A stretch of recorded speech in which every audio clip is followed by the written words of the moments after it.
Seorang pengendara sepeda motor menjadi korban tabrak lari di Jalan Irsutami, Campang Raya, Bandar Lampung, Kamis, tanggal 6 Januari tahun 2022, malam.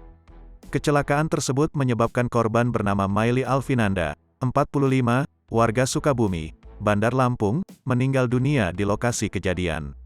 Dari informasi yang dihimpun tribunlampung.co.id, kecelakaan bermula saat korban yang mengendarai motor Yamaha Vega ZR nomor polisi B4943 melaju dari arah Tanjung Bintang menuju Sukabumi. Saat melintas di lokasi kejadian, korban diduga tak mengetahui kedatangan mobil diduga jenis Daihatsu Ayla dari arah berlawanan. Tabrakan pun tak terhindarkan. Akibatnya, korban terjatuh ke sisi kanan jalan dan motornya terpental ke kiri. Nahas, kepala korban membentur aspal hingga meninggal dunia. Kasatlantas Polresta Bandar Lampung AKPM Rohmawan membenarkan peristiwa kecelakaan lalu lintas tersebut. Rohmawan menyatakan, korban meninggal dunia dengan sejumlah luka di sekujur tubuhnya.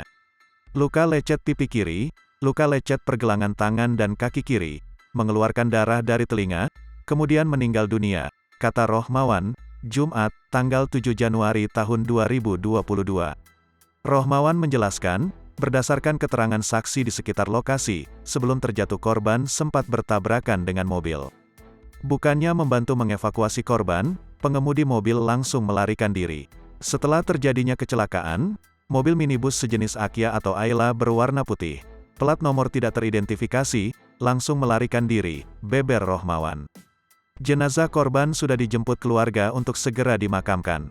Sementara pengendara minibus yang belum teridentifikasi masih dalam penyelidikan petugas. Untuk mengidentifikasi minibus yang terlibat kecelakaan, masih kami kumpulkan keterangan saksi di sekitar lokasi, tutur Rohmawan.